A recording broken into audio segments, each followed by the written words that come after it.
As we start today's episode, I want you to picture someone, say your best friend, that one that you've known for years. Maybe you attended secondary school together, or maybe you met during NYSC, or maybe you started hustling together. Welcome back to Insurance Capsule. My name is Shay.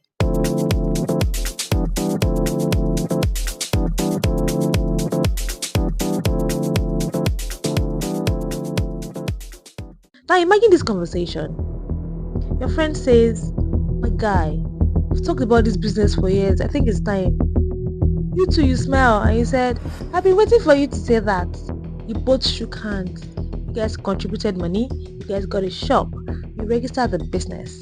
Customers started coming. Life is good. Then 5 years later, this your friend calls you and says this, "I think it's time we go our separate ways." Suddenly, simple questions become very difficult to answer.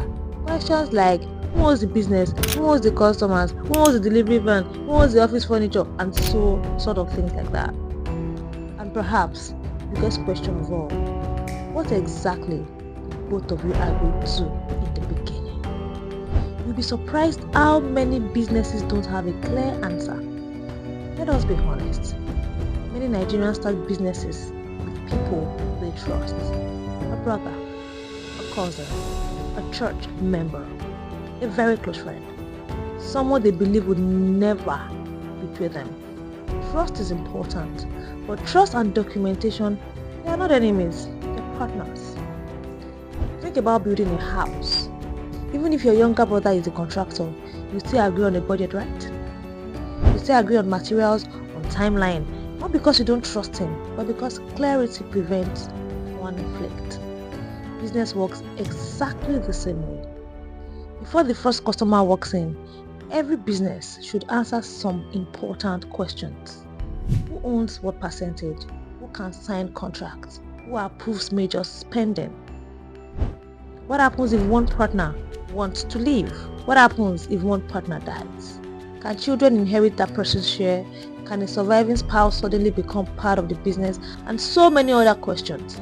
Many people don't think about these questions because they are focused on making money. That is understandable, but good businesses don't only plan for growth, they also plan for uncertainty. And this is where risk management quietly enters the conversation. Risk isn't only about fire or theft or accident. Sometimes the biggest risk is uncertainty between people. Imagine you built a successful logistics company with a best friend, and one day a large investor offers to buy parts of your business. The first thing the investor is likely to ask isn't how many trucks you own. You ask for your corporate documents, your structure, your shareholders agreement. They want to know who has authority to make decisions. Investors like certainty. Banks like certainty.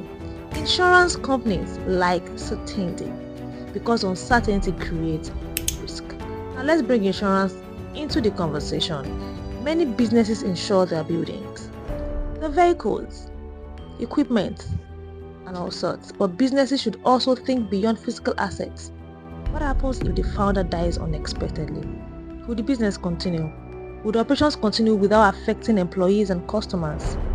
Depending on the business, these are the kinds of risks that can be managed through succession planning, legal agreements, and in some cases, insurance solutions such as key person insurance.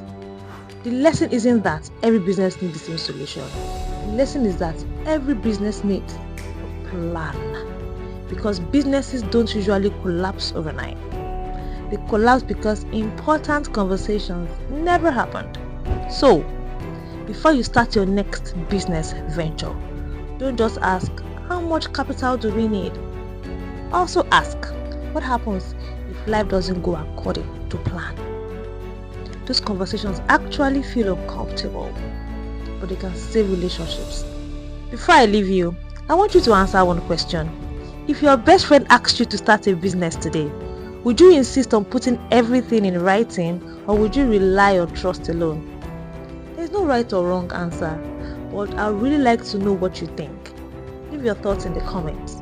because your perspective might help another entrepreneur make a better decision. This is Insurance Capsule. Do not forget to like, comment, subscribe if you found this very insightful. See you on the next episode.